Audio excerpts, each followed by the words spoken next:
The Baltimore Ravens have won 4 straight games. They're coming off of a big one against the Washington Commanders. They beat the Bengals last week, before that the Bills, and then the Cowboys. This team has really gotten it going, and they're making big plays, and they seem to be just dialed in right now. Of course, the Ravens realize that the job is far from finished. They've got to keep it going. They've got to set themselves up in the AFC Championship again to beat the Kansas City Chiefs. But the difference now versus then is Derrick Henry. I mean, when was the last time the Ravens had a dominant running back out of the backfield next to Lamar Jackson? I mean, J.K. Dobbins wasn't able to stay healthy, and we've seen what he's done this year.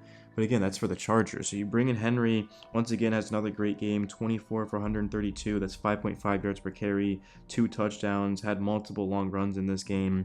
Henry's been crushing it, and we saw down on the goal line, specifically in the red zone, I guess. Henry was a huge threat. The Ravens learned their lesson because they didn't go to him in this game at one point and they had to settle for a field goal, and then they decided to, and they ended up scoring. I mean, that was a big thing for them in the game against the Raiders and really against the Chiefs as well. The games that they lost, they should have played through Henry more. They realized that, yeah, Lamar Jackson's won 2 MVPs. He's probably going to win his third MVP this year. He's going to win back-to-back. He's been that good. He's been, without question, the most valuable player in the league. And the Ravens are killing it. But you've got to realize that it can't just be him. You've got to have somebody else, and for them, that's going to be Derrick Henry. But I think what actually impressed me most in this game wasn't Henry or Lamar, because we know what they do every single game. It's actually Zay Flowers on 9 for 132. I mean, how many of those came in the first half? Over 100 for sure came in the first half. I mean, Flowers was just dominating. They started off the game with a screen pass, and it was just drawn up perfectly by Todd Monken. Rashad Bateman 4 for 71. Mark Andrews 3 for 66 with a touchdown. Had his best game of the year. Isaiah Likely had a couple of catches as well. So you get 176 yards rushing, and you get 323 yards passing through the air, and you win by 7 points. That's because the Washington Commanders, they've got a good offense of their own. Jaden Daniels, I thought, looked incredibly cool, calm, and collected in this game, going up against, of course, the Ravens, who were the 1 seed last year, and they had won 3 straight going into this. I mean, this was their biggest test, and I thought they showed up. They're a young team, of course, but I mean, they just ultimately weren't able to beat the Ravens. Daniels as well, guys. 22 yards rushing. He leads Washington in rushing. I think that's kind of what it came down to, was that the Ravens were throwing the ball very well, so were the Commanders, but the Commanders couldn't run the ball, and the Ravens were running it very well. That's really what it was, and you could see the Commanders were on a lot of third and longs and even a fourth and long, and they were able to get some, and they weren't able to get the others, right? So, I mean, the Commanders hadn't failed on a fourth down at all coming into this game. They picked up their first one, of course, to, I believe it was Terry McLaurin. That was the touchdown, right? So, I mean, just great job by the Ravens to just be disciplined, to just do enough to get this win. You're going up against, coming into this, I would say the Commanders were a top 5 team. They've been playing that well, and the Ravens just found a way to win. They dominated on really all levels. You can see that Terry McLaurin had 2 touchdowns, but they kept him to 53 yards. And Zach Ertz, the tight end, led them 4 for 68. So, and they didn't really let a lot of balls get behind them too. We know Daniels is accurate. He's gonna make plays. He's gonna be accurate. But really, I just thought that the Ravens defense did a good job overall, man. I mean, whenever you hold a team to 52 rushing yards on 18 carries, you're going to win a lot of games. And then, of course, Daniels, 24 for 35, 269, 2 touchdowns, 7.7 average.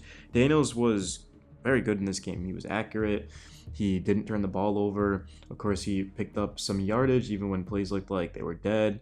But again, the biggest thing for Washington had been throwing the deep balls to guys like Diami Brown and Terry McLaurin, and that just wasn't there for them in this game. I mean, the one deep ball that beat them, honestly, was that PI that was on Nate Wiggins. It was just one-on-one Noah Brown.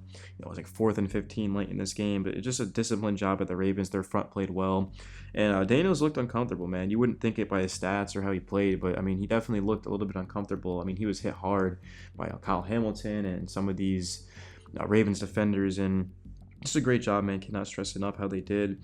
In terms of a little bit more on the Ravens offense, I think Monken's done a great job just with these design runs. Like Lamar goes 11 for 40. Of course, 33 of those yardages came on one run. It was designed, of course. They needed a yard, and then another one as well. 3rd and 1, because of the threat of Henry, they're playing him, and he's able to just roll out to his left, pick up a first down to ice the game. So that's the thing for Baltimore. They're just not one-dimensional anymore. I mean, we know that they can run the ball. They can run it very well. They've done that even without Henry, but it's just having that unstoppable force, right? I mean, before it was just the Ravens could run the ball with a couple of different guys, but they didn't have somebody like Derrick Henry who absolutely just terrifies you. And because him and Lamar now paired together, it just makes it nearly impossible to stop. And that's why the Ravens, they did something great this game. They just played through Henry, especially when they needed a big play. Before they were going through Lamar, which is great, but I mean, the Ravens, they don't have the amount of weapons, honestly, to play like that, right? As great as Lamar is, they've got to just be a run first team. They've got to give to Henry and then let Lamar build off of that because, I mean, that's just how you win, right? You look at the top teams in the NFL, they're always going to be able to run the ball very well, and they're not going to abandon it even when it gets tough. So you look at a lot of these teams in the NFL, they, like the Commanders, for example, they can't run, so they kind of just go away from it. But it's not really a recipe for winning. In terms of outside of that, I would say it was just one of those games where the Ravens are facing a good team. It was neck and neck throughout. The Ravens looked like they were going to pull away, but the Commanders were just resilient. They kept fighting and just clawing back into the game. And once Washington got in a field goal range and made it a one-possession game, they had 2 timeouts. They needed certainly some stops, and they weren't able to get it. But again, that's just the presence of Henry, because you can't just necessarily play Henry, or you're going to see Lamar, of course, keep it, roll out, and it's just too much for a defense to stop. So yeah, Washington, they just could not stop the run in this game, but who really has been able to stop the run all season long against the Ravens? I mean, they've been doing it time and time again. In terms of what's next for them, they're going to be actually at Tampa Bay, their next game.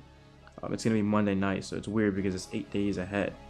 But well, now of course it's going to be 7, but the game yesterday was the 13th, and now it's the 21st. So 8 games. So they're playing on Monday, and then they're gonna have a short week at Cleveland. So back-to-back road games. I mean, the Browns aren't great. They might be the worst team in football, but still, a divisional game on the road. It's not going to be easy.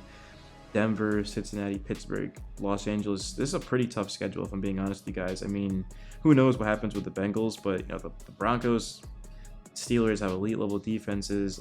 Divisional game certainly against the Browns, and then at Tampa Bay, they're 4-2 right now. So that's why it's important for the Ravens to just keep getting better and better every single week.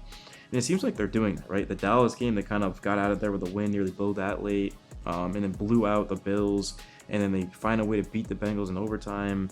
And then the Commanders game, just not taking your foot off the gas, which has cost the Ravens already a few times this season, right? I mean, they should have beaten the Chiefs and the Raiders, if I'm being honest, but they just weren't able to consistently play Ravens type of football for 4 quarters. But they did it against Washington, and they're going up against a very good team. Like, the Commanders are legit. They were a top 5 team by most people coming into the week, and Jane Daniels just looks like he's special. He looks like he's a different type of talent, and he just gave the Ravens all they could handle, but they were able to muster out a win in this one. But it's only going to get more difficult. It's only going to get harder, and that's why the Ravens just need to keep fighting, man, 4 in a row. I think they're in a really good spot. I think the Ravens are honestly going to be the biggest threat to the Chiefs this year, because if you look at whenever these two teams play, unfortunately, they just, for some reason, kind of let it get away from them, man. It's always going to come down to a couple of plays, and it's time for the Ravens to make those. But a great opportunity to make those plays is to give it to Derrick Henry.